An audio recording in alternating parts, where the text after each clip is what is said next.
Well, time now to get the two guests joining us this evening. Chakshu Roy joining us in the studios here. R. Raj Gopal and senior journalist joining us online. Welcome both of you to this program. Let me first come to you, Chakshu. Phase 1, 65% voting. Is the challenge, less on the election commission, more on the political parties to get more and more people to come out and vote?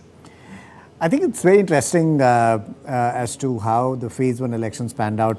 I think the 2019 numbers, if I remember, for the overall general elections, the turnout was about 67.4.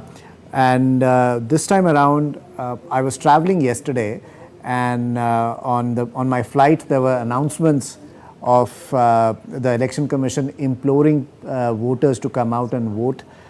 In fact, there were even pamphlets in my seat which from the Election Commission. So that's one. The second part of it is the country is experiencing some bit of weather conditions, and from what I have seen from the Election Commission communique, I think in 4 parliamentary constituencies, Bihar, the voting time has been extended to 6 o'clock, I think, so that more and more people can come out and vote. So that's another interesting. I think the thing to look out for in the phase 2 of this election is that while there are only 88 seats that are going for polls, I think the density of voters is much higher. In Kerala, I think every polling booth will have about 1,100 voters, roughly average, and I think Bihar is going to be about just shy of 1,000 plus.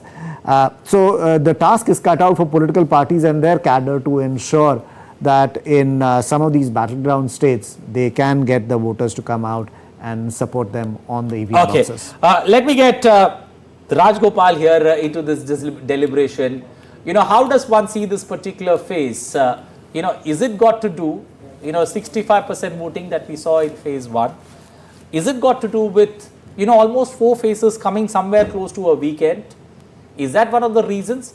Or is it elections that, generally end by May, this time even going into the 1st of June? Is that a cause of concern, especially when it comes to the hot summer and all the issues that we face with climate, that are out in the open? Anil, you said it.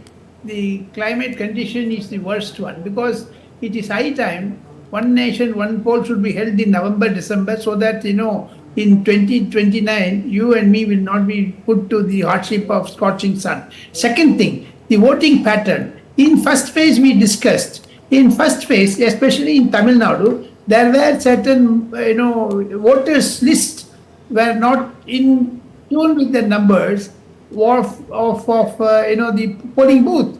Many returned without voting, and even Annamalai, in Coimbatore candidate, claimed that 1.5 lakh votes have been omitted in that. So therefore, the Election Commission has a right to do a study as a pilot project. Suddenly go and check with the voters list, because many are the disappointed. The Election Commission has spent huge amount. Mr. Roy just now said even in the aircraft they put the pamphlet. What is the use if your name is not there when you go and cast your votes? Apart from that, now the political heat is much more, Anil. In Tamil Nadu it was exciting, and moreover now in Kerala, Karnataka. So the southern parts of India are getting more interesting, and the North Indian aspect. As your 4 correspondents have done an extremely good job, when they presented the local pictures. Coming to the real point, tomorrow is going to be very, very crucial day for major political parties, especially the Congress. Congress is having little amount of back, tracking, and interestingly, I should say, Mr. Rahul Gandhi is contesting Wayanad, therefore it becomes a crucial seat. Okay. And today, is he going to be announced for Amethi or not? Once the Wayanad poll is over, he may be contesting from Amethi also. Which seat he will drop? If he resigns Amethi, it will be a plus point for Wayanad. If he resigns Wayanad, it will be plus. So therefore, there is a confusion. This election results. Okay. Okay, Mr. Raj Gopal, I'll ask you to stay with us. I'm going to squeeze another question for you. Let me quickly get our 3 correspondents there joining us. Dibendu joining us from Katihar in Bihar. We've got Yogesh joining us from the Vidarbha belt in Maharashtra. Nandita joining us from Jammu, smiling. Let me come to you, Nandita. Nandita, this particular election, how does the election battle, especially in Jammu and Kashmir, how is it different this time around? It's different because the candidate from BJP, Mr. Jugal Kishore Sharma, is battling a two-time anti-incumbency. In fact, he has been an MP in 2014 and 2019, and that incumbency he's trying to battle, but he's hoping on the charisma of Prime Minister Modi seeing him through, because a lot of voters here are happy with the revocation of Article 370, and this is the first election, the Lok Sabha election after the revocation or abrogation of Article 370 in this state. Also, the security preparations have been completed by the election commission here. We spoke to the returning officer. More than 80 lakh rupees of cash has been confiscated. 800 liters, more than 800 liters of liquor has been confiscated. So more than 2,500 polling stations with more than 17 lakh voters are going to decide the fate of 22 candidates. The two prominent among them being the Congress's Raman Bhalla and the BJP's Jugal Kishore Sharma. Okay, so an interesting Raman Bhalla battle will be trying to give a fight to Jugal Kishore Sharma. Nandita, it's going to be an interesting battle there between the two, Mr. Bhalla and Jugal Kishore Sharma there. Let me shift to Dibendu, who's joining us from Katihar. Dibendu, the first phase of election, the lowest turnout or the voting percentage was from Bihar.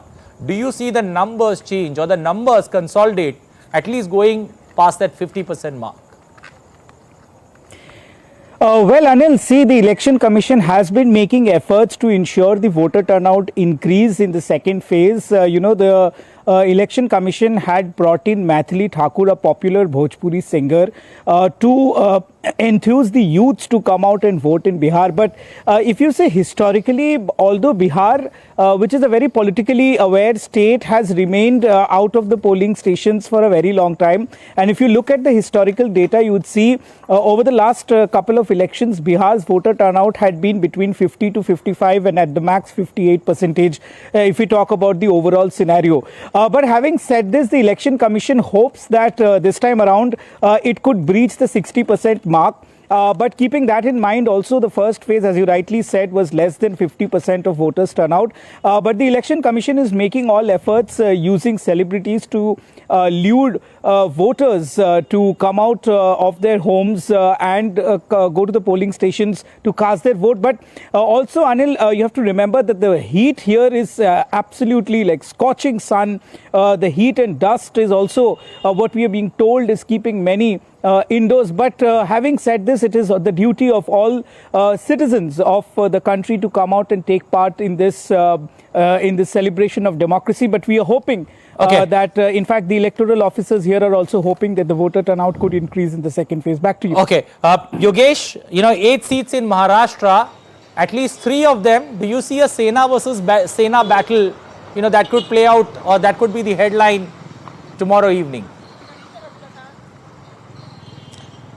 Right, on 3 seats basically, 2 importantly Buldana and Yavatmal, direct contest between the 2 factions of Shiv Sena Uddhav Balasaheb Thackeray and Shiv Sena led by Eknath Shinde. So yes, very relevant and very important question you have asked, Anil. In fact, that is the thing that has been discussed in the entire region, coming to 5 seats of Vidarbha and 3 seats of Marathwada, a total of 8 seats which are going to poll. A total of 1 crore 49 lakh people will be casting their votes. 16,589 polling booths have been set up, Nanded.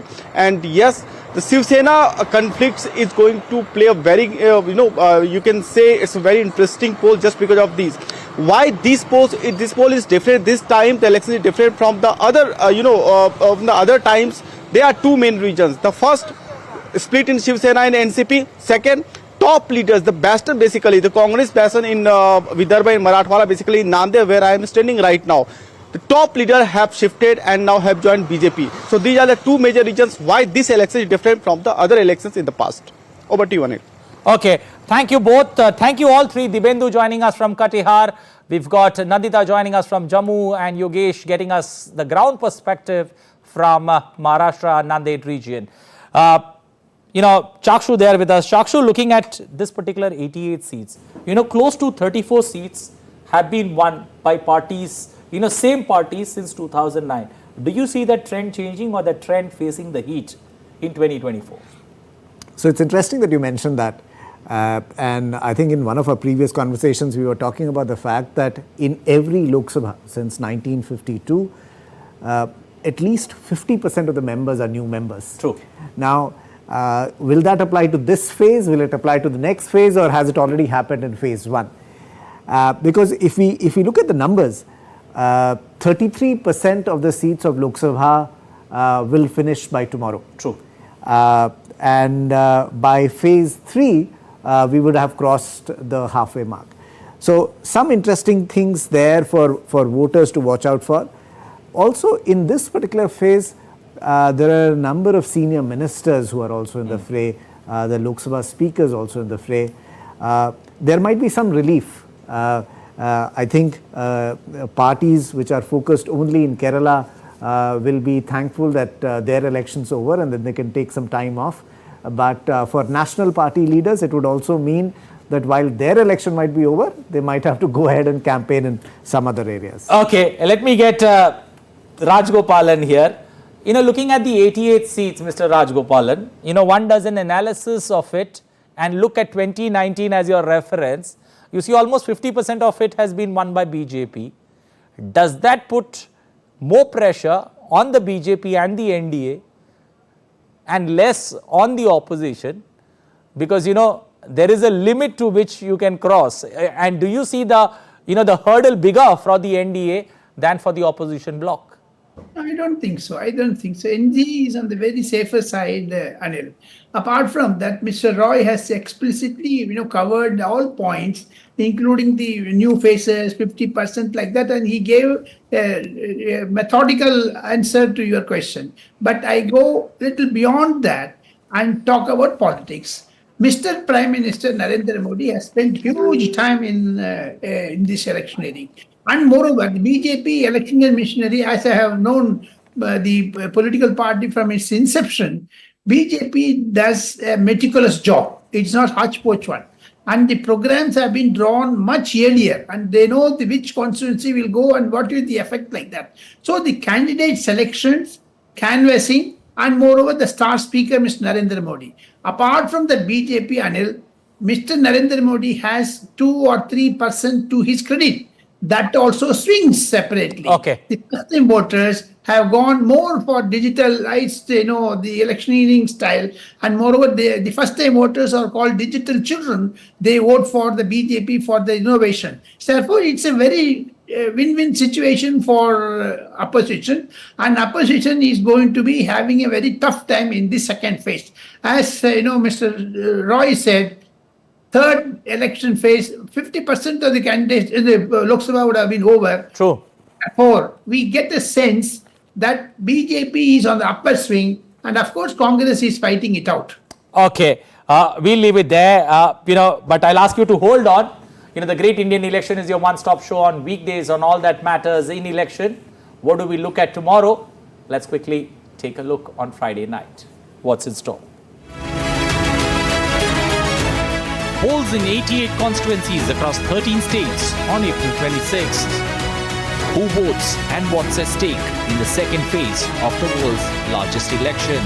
Among the major states going to the polls in this round are Kerala, Karnataka, Rajasthan, Maharashtra, Madhya Pradesh, Chhattisgarh, Bihar, Assam and West Bengal.